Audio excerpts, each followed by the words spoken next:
좋은 아침입니다. 시편 78편 59절에서 72절 말씀 보도록 하겠습니다. 59절 하나님이 들으시고 분내어 이스라엘을 크게 미워하사 60절 사람 가운데 세우신 장막꽃 실로의 성막을 떠나시고 61절 그가 그의 능력을 포로에게 넘겨주시며 그의 영광을 대적의 손에 붙이시고 이스라엘 백성들이 여러분 하나님을 거역하였죠. 그리고 하나님께서 주신 가나안 땅에 와서도 사실은 대놓고 우상을 섬기든지 아니면 문의로는 하나님을 섬기지만 실상 우상을 섬기는 장막 제사를 통하여서 하나님을 거역하고 거부하는 것을 공공연하게 드러내었죠. 이런 저들의 계속되는 거절에 대해 하나님께서도 그들을 미워하셨다 이렇게 표현하고 있는데 원어의 뜻은 이제 거절한다 이런 뜻입니다. 하나님도 그들을 거절하셨습니다. 그래서 하나님 없이 사는 삶이 어떤 것인지 그들로 직접 체험하게 하셨는데요.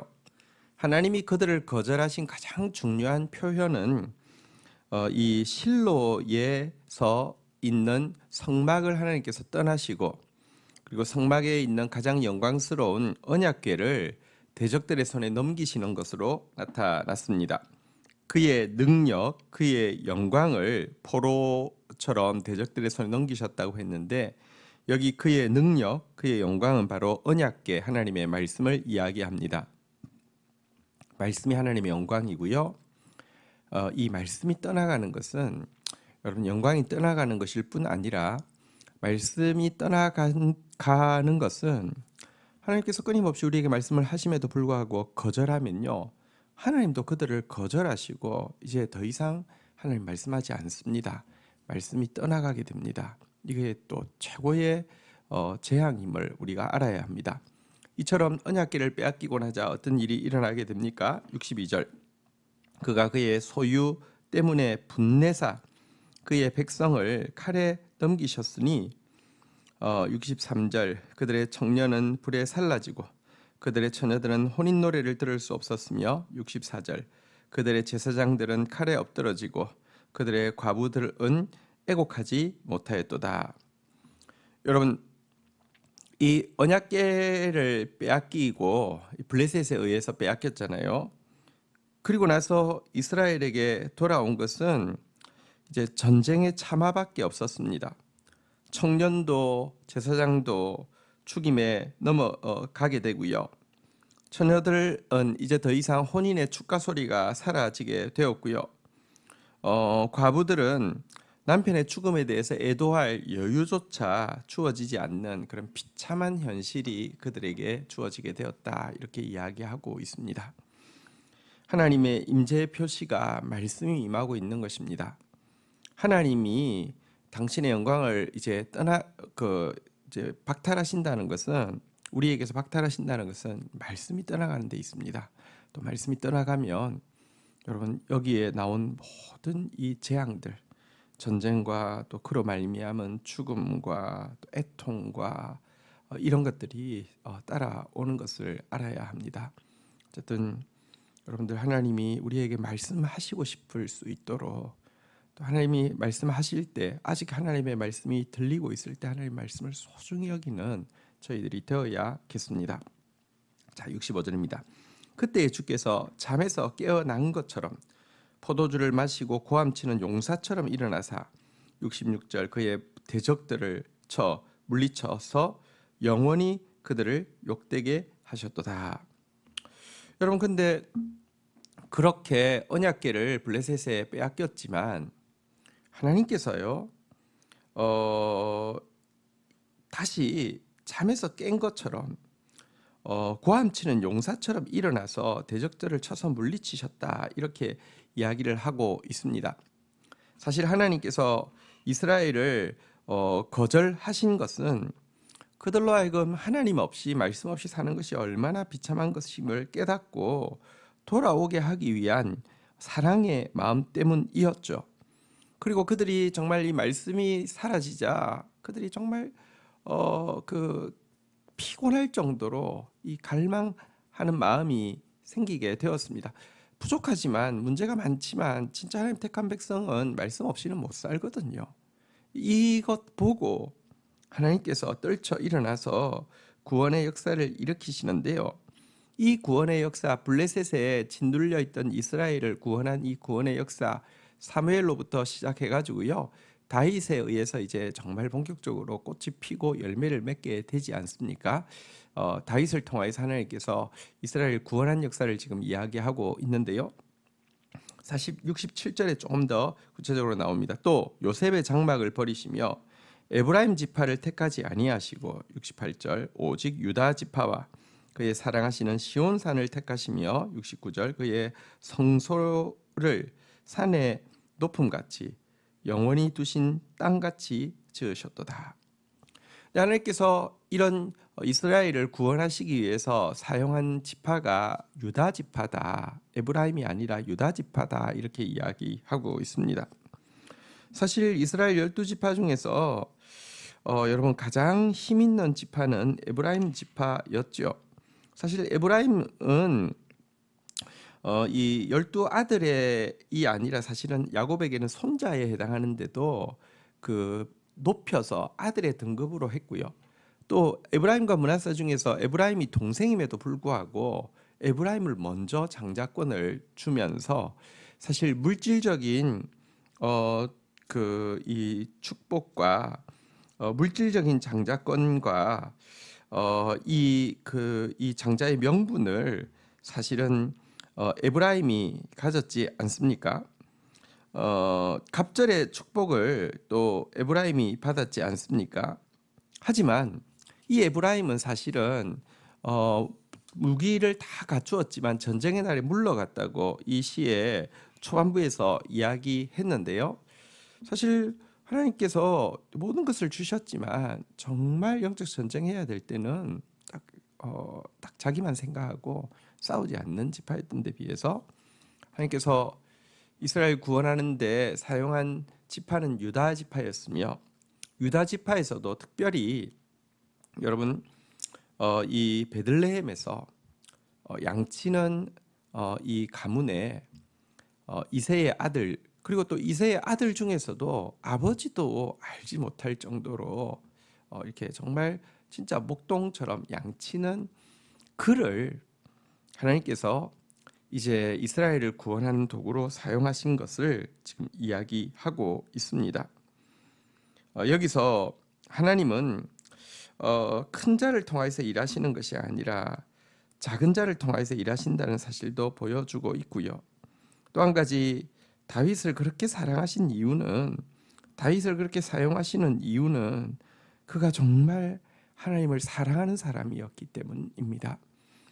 정말 하나님의 말씀을 사모하는 사람이었기 때문입니다. 그는 정말 하나님을 사랑했고요.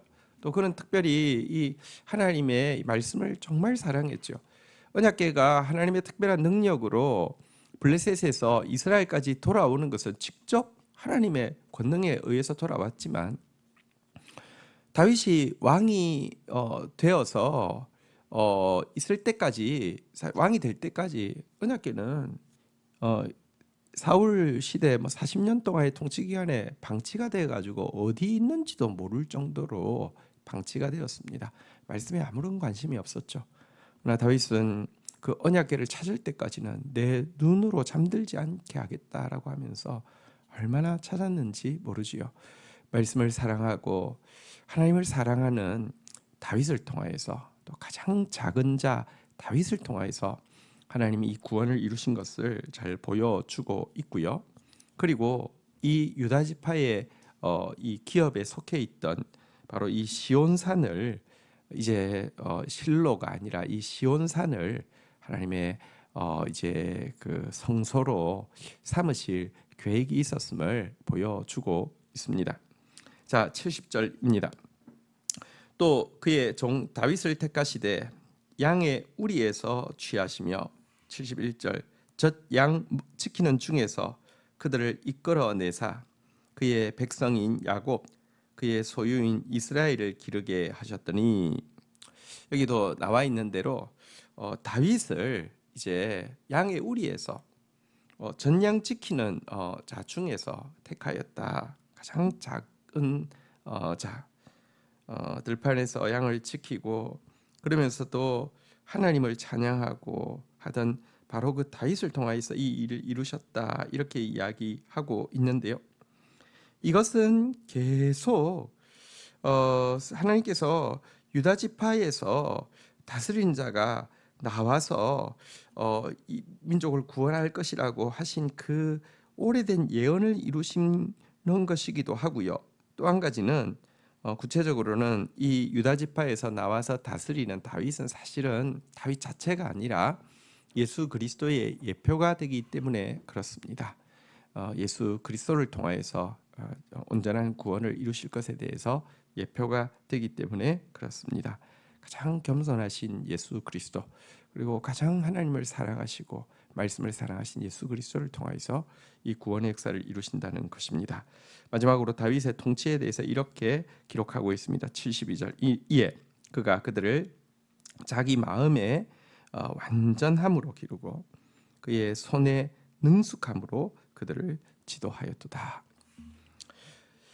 하나님께 세움받은 이 다윗은 이제 선한 목자 되신 예수 그리스도의 예표가 되어서요, 이스라엘 백성들을 정말 잘 이렇게 기르고 지도하였는데요.